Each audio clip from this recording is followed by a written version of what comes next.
Salut YouTube, j'espère que tu vas bien, j'espère que tout le monde va bien. Là voilà, on est en mode, je t'apprends rien, confinement. Donc j'ai décidé de préparer quelques petites vidéos pour changer un petit peu, où tu vas voir un peu mon quotidien. Ce matin, une vidéo importante parce qu'en plus je te dis toujours que l'alimentation c'est ton carburant, ce qui est la chose la plus importante à mettre dans ton organisme. En fait c'est avec ce carburant que tu vas durer longtemps, c'est avec ce carburant que tu vas vivre longtemps. Et puis en pleine on va dire, situation telle qu'elle est aujourd'hui, je pense que ce que tu vas mettre dans ton corps, le carburant, c'est ce qui est vraiment de plus important pour protéger pour renforcer tes défenses immunitaires. Ça ne va pas te protéger contre ce virus, mais au moins renforcer tes défenses immunitaires en cas d'attaque. Bon, il n'y a pas de magie, c'est pas du jour au lendemain, l'alimentation ça prend du temps, mais tu te sens beaucoup mieux, plus performant. Je vais te donner moi mon idée sur le carburant que j'utilise. Alors je dis pas que c'est ce qu'il y a de mieux, ce qu'il faut faire. J'écoute ma machine. Je suis ancien sportif, j'ai démarré ma première compétition, j'avais 6 ans, donc je connais parfaitement mon corps, je sais l'écouter, je sais de quoi il a besoin, je sais ce que j'ai besoin en fait pour me sentir aussi performant, que ce soit mentalement que physiquement. Donc dans cette vidéo, on va voir ensemble ce que moi j'utilise comme carburant, comme petit déjeuner. Alors pour commencer, je vais t'expliquer rapidement les fruits que j'utilise. Tout se fait chez moi au mixeur. Je mixe des fruits, je mélange avec de la mâche. Ça peut paraître, il y a beaucoup de personnes qui sont un peu étonnées quand je leur explique le petit déjeuner que je fais, mais en fait c'est simplement pour avoir des choses naturelles, de la verdure, vraiment des choses naturelles dans mon organisme. Le matin, c'est la première chose que je souhaite faire. Des sportifs vont vous dire qu'il faut absolument prendre des protéines, qu'il faut faire ceci, faire cela. Écoutez, moi j'écoute mon organisme, je fais à la sensation, et ce que mon organisme me demande, ce sont des choses naturelles. Alors c'est pas un régime que je peux tenir malheureusement tous les jours, parce que quand je suis à l'étranger, etc., je fais avec. Parfois aussi, je change, je veux dire par là, j'utilise aussi au petit déjeuner, quand j'en ai marre des fruits, ça peut être une omelette sucrée, une omelette salée. J'utilise beaucoup, c'est une base chez moi, c'est les flocons d'avoine. Ça c'est vraiment quelque chose qui est obligatoire, que tu sois sportif ou entrepreneur. Tu dois avoir des flocons d'avoine dans ton régime alimentaire, c'est vraiment quelque chose de base. Alors, je me répète, je ne suis pas diététicien, je ne suis pas nutritionniste, je ne suis pas en train de te dire il y a ceci à faire. Moi, je te fais une vidéo comme ça par rapport à mon quotidien pour que tu puisses voir comment je fonctionne. Donc, c'est parti. Alors, je vais prendre une pomme, belle petite pomme. Je ne fais pas trop avec les fruits de saison, on essaye. Bon, ça, kiwi, cette saison aussi. Je vais prendre un fruit de la passion. Je vais prendre un demi-citron. Et je vais prendre une banane. Normalement, je les préfère vertes, enfin du moins moins jaunes que ça, mais on fera avec. Alors c'est parti.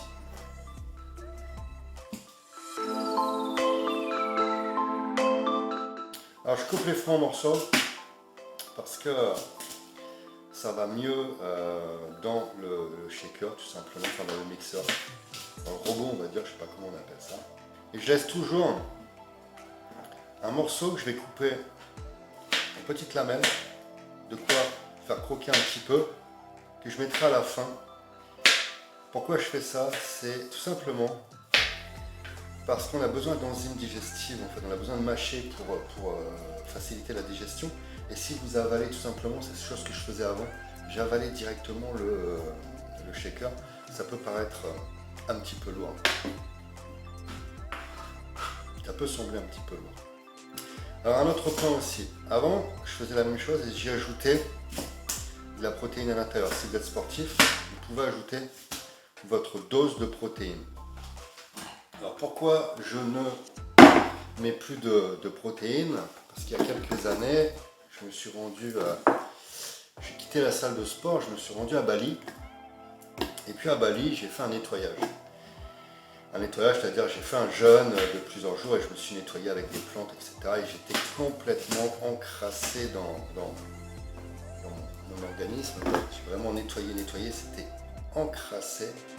Simplement dû à la protéine. La protéine, vous devez boire énormément d'eau, énormément. On n'en boit pas assez déjà de base, je trouve. Donc si vous prenez de la protéine, il faut vraiment boire beaucoup d'eau. Et le problème de beaucoup de pratiquants de musculation, c'est de viser sur protéines, protéines, protéines. Et je pense que votre organisme au réveil, il a besoin d'autre chose que de la protéine chimique, on va dire, en poudre. Parce que ça reste quand même un produit, voilà, ça reste un produit pour moi chimique, même si c'est de la protéine de lait. On n'a pas, comment dire, là je prends des ingrédients vivants, c'est-à-dire c'est vivant, ça n'a pas été, même s'il y a des pesticides, etc., malheureusement la société est comme ça reste des organismes, on va dire des fruits vivants, ça n'a pas été touché, quoi. Ensuite je mets un demi-citron. L'autre citron je vais garder pour me faire un thé chaud, où je vais mettre quand j'ai un thé chaud, je vais faire chauffer de l'eau tiède et je vais mettre le jus de citron à l'intérieur, mais ça je vous ferai une autre vidéo au sujet du jus de citron. Alors quand je dis votre alimentation c'est votre carburant, le corps humain il fonctionne pour ma part comme un véhicule. C'est une machine, c'est votre machine. Avec cette machine, vous allez devoir travailler, vous allez devoir faire du sport, etc. Donc, comme un véhicule a besoin d'un certain type de carburant. Mais il y a des véhicules qui sont diesel, des véhicules qui sont essence, il y a des véhicules qui sont GPL, etc. Il n'y a pas, comment dire, tous le même moteur. Même si l'alimentation c'est un seul carburant, il y a des préférences pour chacun. Donc vous devez trouver, c'est à vous de trouver votre carburant en fonction bien entendu de votre organisme. Par exemple, moi je ne peux pas prendre du lait. Pourquoi? Parce que je suis intolérant au lactose. Donc toute ma cuisine, mon petit déjeuner normalement c'est au lait de soja. Parce que je ne peux pas supporter je suis malade immédiatement, quoi. Donc quand on dit qu'il y a un carburant en fonction des humains, il faut prendre en compte les allergies de chacun. Alors ça, avec ce petit déjeuner, vous vous sentez vraiment bien. Certains vont dire qu'il y a un peu trop de sucre, etc. Peut-être. Moi, je me sens très bien. Alors, je mets de la mâche. La mâche, ça n'a aucun goût. Quand on s'imagine comme ça, on s'imagine de la salade. Chaque fois que j'ai fait ça devant des personnes, toujours regarder, genre ça va être quelque chose de dégueulasse. Quand tu vois leur tête, tout de suite c'est ce qu'ils s'imaginent. Et quand je leur fais goûter, ils sont surpris. Là, je mets du miel. Alors, c'est pareil pour le miel, les amis. Il y a un gros problème aujourd'hui avec le miel, c'est qu'on a de plus en plus de faux miel, c'est-à-dire du miel acheté en Chine qui n'est en fait que du glucose, du sirop de sucre en fait qui est dégueulasse, quoi. En fait, tout ce que vous voyez, le miel liquide, que vous appuyez avec les petites bouteilles, ça à éviter. On a la chance d'avoir du bon miel en France, peut-être chez vous, vos voisins, etc. Faites travailler les apiculteurs locaux. Là, malheureusement, bon, je l'ai pris chez Carrefour, mais c'est un miel de France. Regardez bien à l'arrière de votre pot, en fait, c'est bien écrit 100% miel de France. Dès lors que vous avez miel de communauté européenne et hors de communauté européenne, voilà, il y a du miel chinois à l'intérieur. Alors, il peut y avoir du miel français, bien sûr, mais c'est mélangé avec du miel chinois qui n'est pas du miel, simplement du glucose. Donc à partir de là, j'arrive, je prends. Alors, soit je le fais à l'eau, soit je le fais soit je le fais, comment dire, au lait de soja. Ou alors je mets une petite dose de jus de fruits. Ça, avec les jus de fruits qu'on a sur le commerce, c'est vraiment pas top, comme vous le savez, c'est pas évident, mais pas le temps je le fais à l'eau, ça passe très bien comme ça. Alors on va mixer.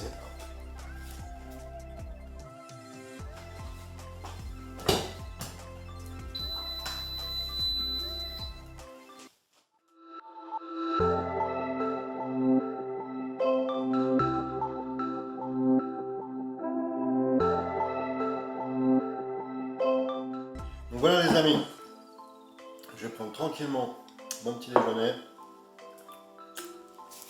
J'adore, c'est très bon, c'est sain, je prends un probiotique. Ça c'est suivant les périodes. base de planche régulièrement. Là, c'est du curcuma. Et puis j'ai une gélule de citrate de magnésium. Alors certains disent que les compléments alimentaires c'est des conneries. Bon, chacun pense ce qui désire, ce qu'il veut sur ce type de complément. Moi j'aime bien renforcer un peu mon corps suivant des périodes. Si tu me suis sur ma chaîne d'ailleurs, tu vas voir aussi que quand je suis en Asie également, je fais des traitements de vitamines par injection, c'est-à-dire tout ce qui a toutes les vitamines possibles, ça se fait beaucoup en Asie. Je vais dans une clinique et puis chaque 15 jours je fais ce type de traitement. Voilà. Je pense qu'il faut prendre très soin de son organisme, les amis. Surtout avec l'alimentation qu'on a aujourd'hui, il faut faire très attention parce qu'il y a beaucoup de... C'est très compliqué, même les fruits qu'on prend ici aujourd'hui, on va nous dire que l'idéal c'est de manger ce qu'on fait pousser dans le jardin. Moi j'ai pas le temps de faire mon jardin. Et puis voilà, on prend ce qu'il y a, donc bien choisir l'origine des fruits, et puis la provenance des fruits, et puis se faire voilà, un petit déjeuner en fonction de ce que l'on apprécie. C'est pareil, si demain t'es pas habitué à déjeuner, de prendre ton petit déjeuner, pardon, fais un essai le week-end, etc. avec quelque chose de léger. On commence petit, parce que si tu n'es pas habitué à prendre ton petit déj, ça va être compliqué. C'est pour ça que ce type de petit déj, tout le monde peut, c'est à boire. Il faut juste se lever, prendre le temps de prendre son petit déjeuner, faire ses fruits. Quand tu as la gueule dans le cul, c'est un peu compliqué. D'ailleurs, j'ai préféré faire cette vidéo après m'être lavé. Je voulais vous épargner la gueule du matin. Mais si tu veux commencer à prendre ton petit déj, voilà, tu fais un essai, tu déjeunes tout doucement, et puis après petit à petit, en fait, ton organisme va s'adapter. Un petit point aussi, parce qu'il y a des personnes qui me disent, voilà, moi je veux pas déjeuner, j'ai remarqué en fait que mon organisme est plus performant quand je ne déjeune pas, quand je prends pas de petit déj. Le corps humain en fait il est super intelligent, il s'adapte. Le corps humain c'est un ordinateur performant, il s'adapte à ce que tu lui mets en face. Si tu l'apprends à ne pas prendre de petit déjeuner, il va pas avoir besoin de petit déjeuner. Mais on n'a rien inventé au niveau de nutrition, on peut manger des choses saines, mais il faut manger à petite dose et toujours alimenter un petit peu, plutôt que de laisser ton organisme une longue période sans manger. Alors, bien sûr, tu peux pratiquer parfois des périodes de jeûne ou jeûne intermittent, etc. Mais se dire que on se sent mieux quand on ne déjeune pas, pour moi, c'est faux. Ton organisme se met automatiquement en fait à ralentir. Alors, c'est certain que si tu n'as pas une activité sportive, tu bosses sur ton ordinateur, tu n'as pas forcément besoin de prendre un gros déjeuner. Mais si tu es quelqu'un qui va aller à la salle de sport le matin, qui va aller pousser de la fonte, si tu déjeunes pas, tu vas le sentir. Parce que tu vas être en jeûne depuis le coucher, quand tu t'es endormi, jusqu'à ta séance de sport, il va te manquer quelque chose. Donc il n'y a pas de secret, l'alimentation, il en faut. Une voiture, elle a besoin de carburant pour rouler. Et qu'est-ce qu'on fait automatiquement nous-mêmes quand on est en voiture et qu'on voit qu'on n'a plus de carburant? On se met à ralentir. Notre organisme, c'est pareil, on le ralentit parce qu'on sait qu'on n'a pas le carburant. Donc voilà, c'est une vidéo assez courte, j'espère qu'elle va vous intéresser. Si vous en voulez un peu plus dans ce style, là que je suis à la maison, je peux en profiter pour alimenter la chaîne. Simplement, vous mettez ça en commentaire et je vous dis à bientôt dans une nouvelle vidéo. Ciao!